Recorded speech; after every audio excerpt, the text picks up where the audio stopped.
tucked away in southern Maryland, swimming for Division III St. Mary's College, Brian Boyle competes.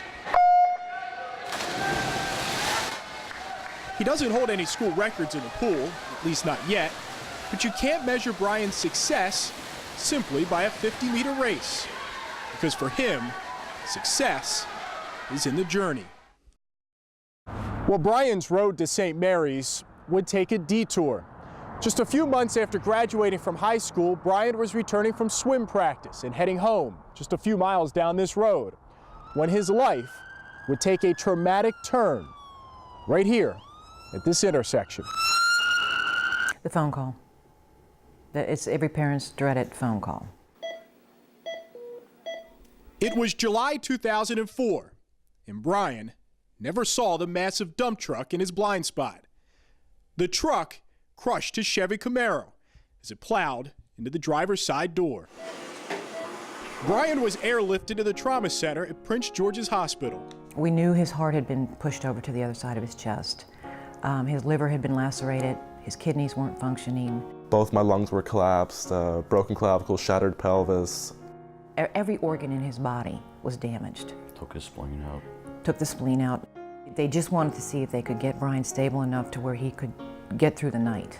He made it through the first night, and then the second, and Brian spent the next 2 months in a coma. That was a roller coaster ride. It's every day, one day would seem like it was going okay, the next day hell would break loose again. We're signing papers for more operations. There was a total of 14 operations and 36 blood transfusions. Brian died 8 times.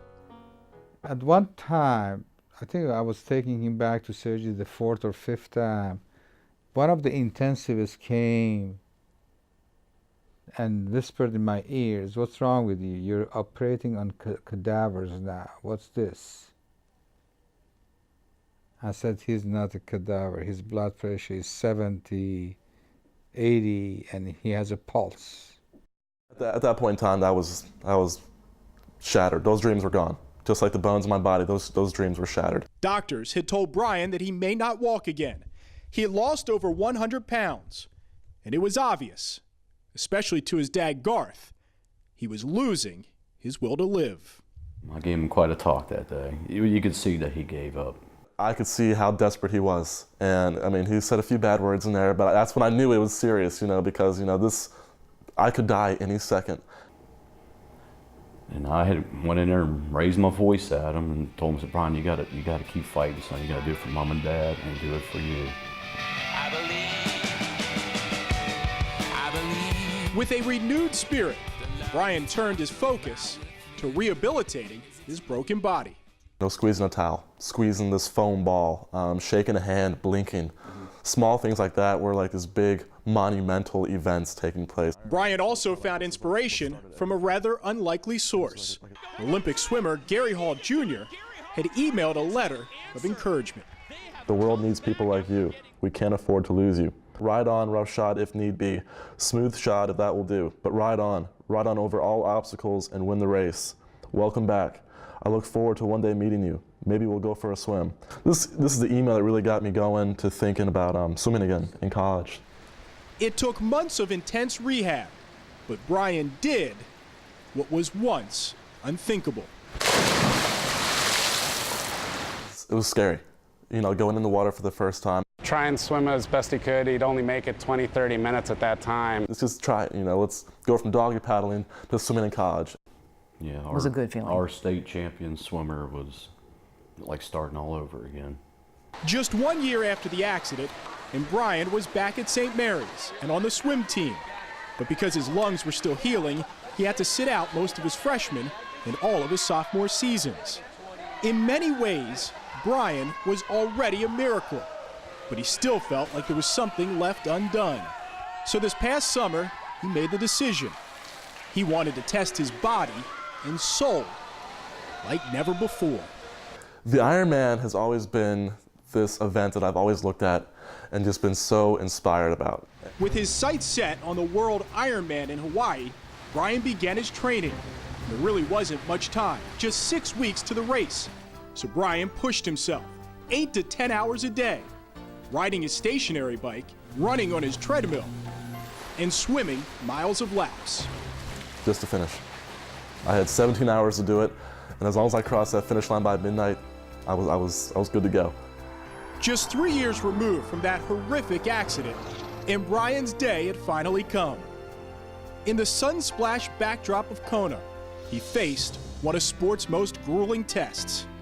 The Ironman Triathlon, a 2.4-mile swim, 112 miles on the bike, a marathon run.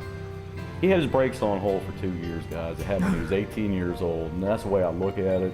And now the brakes are off, and There's no stopping there's him. no stopping. Competing to completing, Brian had reached the finish line. Brian Boyle, at 21 years old, is an Ironman!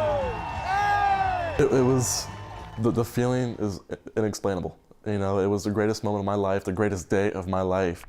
His time, 14 hours, 42 minutes, and 25 seconds. Much better than anyone could have imagined.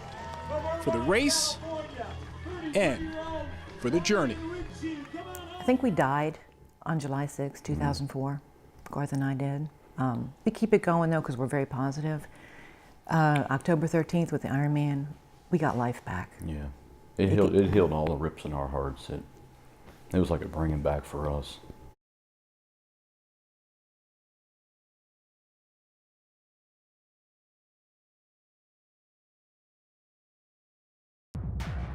I'm Jimmy Lang, and I'm a professional fighter. It's what I do for a living. It's what I do for a passion, and it's part of me. It gets in your blood and it stays there. You have to prepare to prepare. So after you have kind of a pre-training camp and get where you need to be weight-wise and shape-wise, you'll get into the harder type of training camp. That's about 6 weeks out. I'm fortunate enough to have William Joppy helping me get ready for this fight. This is a former world champion, done everything. I respect him because he never took it easy on me. I got a lot of healing to do because you get beat up. If you put in the right kind of training, you can get beat up. We begin with tomorrow night's main event. Jimmy Lang, Raul El Toro Munoz. To the scales, please. The weigh-in is absolutely kind of a goal. You know, when you get to the weigh-in, that's it. There's nothing left to do but fight. I know what I'm supposed to do. I know what I'm gonna do. I'm prepared. So I'll sit and relax and listen to a little bit of music and get my hands wrapped and get ready to go. And then it's time to do it. Just watch your low blows. So yeah, you get butterflies. And then you hope you never know what's going to happen in that ring. Go get it, Jimmy. Everybody's worried about getting hit in the face. You know, oh man, I get hit in the nose. To me, you know, my nose is gone. You could hit me with a sledgehammer and it doesn't matter.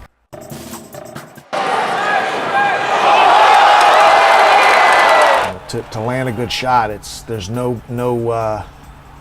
better feeling to hear the crowd jump, and because you know that it's over. This isn't,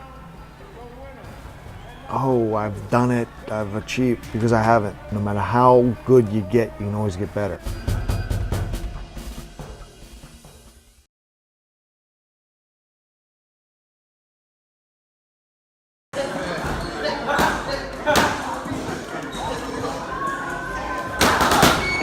You know, it's counting down, it's fight week, and we're more than ready.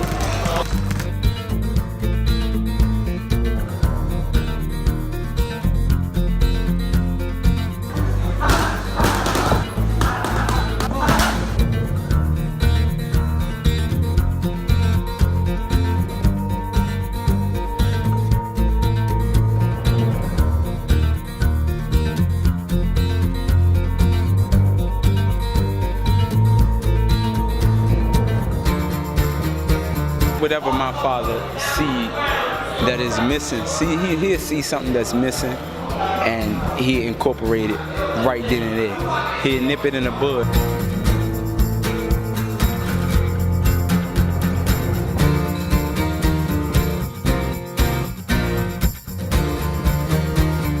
My oldest brother, he's world champion. Sometimes a lot of people ask, oh, do you feel like you're in his shadow? No, not at all. We all grind, we all shine. Because my brothers, and not only my brothers, they're my friends, and they definitely been riding this wave with me. That's how we all see it. You know, we just help one another, push each other up to the top.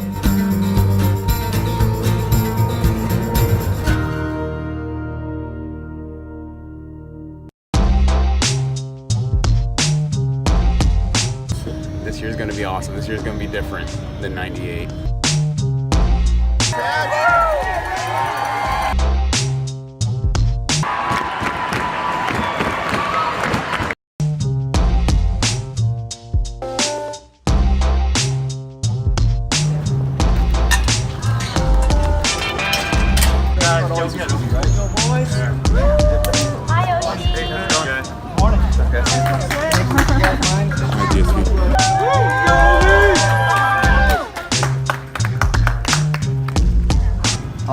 Appreciate it, brother. Awesome, thanks, man. Back-to-back shutouts? Oh, I'll take it. Metroed in. This is my mom, my sister. Figured we just see the practice, hopefully get some autographs. Hopefully get some autographs.